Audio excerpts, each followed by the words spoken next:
So during the early medieval period, the period from the coming of Christianity to the coming of Normans, it has been estimated that there were 40,000 of these circular enclosures, raths, ring forts, cashels built in that period in Ireland. It's been estimated that maybe the population was 250,000 people, and that there might have been at any time 50,000 houses extant on raths or these circular enclosures across Ireland.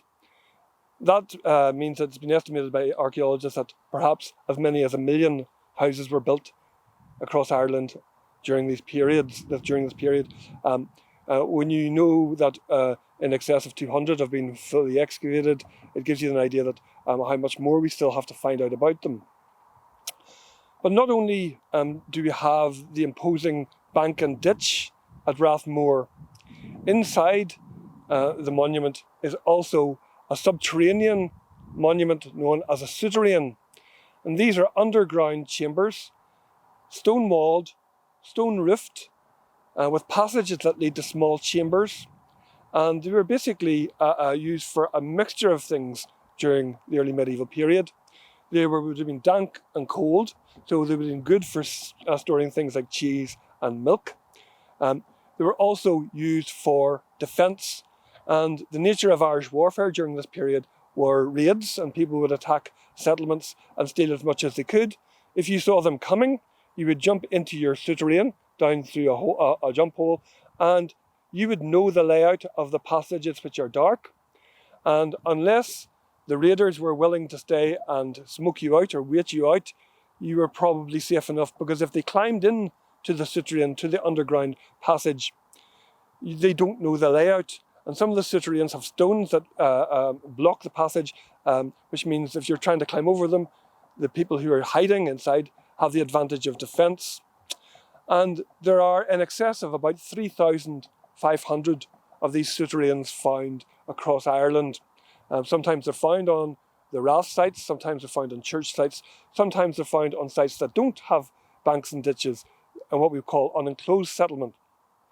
The one in Rathmore hasn't been opened for many years. It's been described by antiquarians, but the suggestion is that it was a place of refuge, and it would then imply that the people who were occupying Rathmore were actually living there, because this could be used as a bolt hole.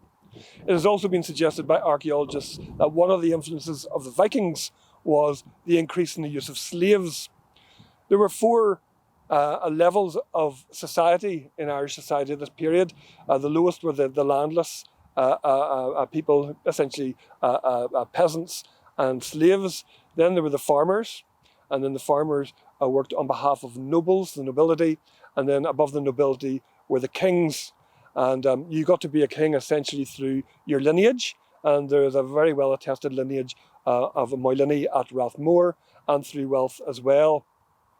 With the coming of the Vikings in the 8th century, but especially from the 10th century onwards, they turned slavery, the stealing and selling of slaves across Europe, into an industrial process. And it would appear that it may have basically had an influence on Irish society.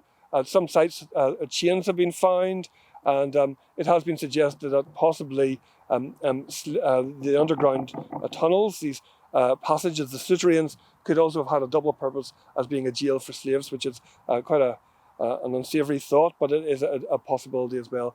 So Rathmore has the banks and ditches, and presumably then a palisade on top that would have given it a very imposing view or picture to people approaching it. And it also has the souterrain, which could have been used for storage, but also for places of refuge if it was attacked.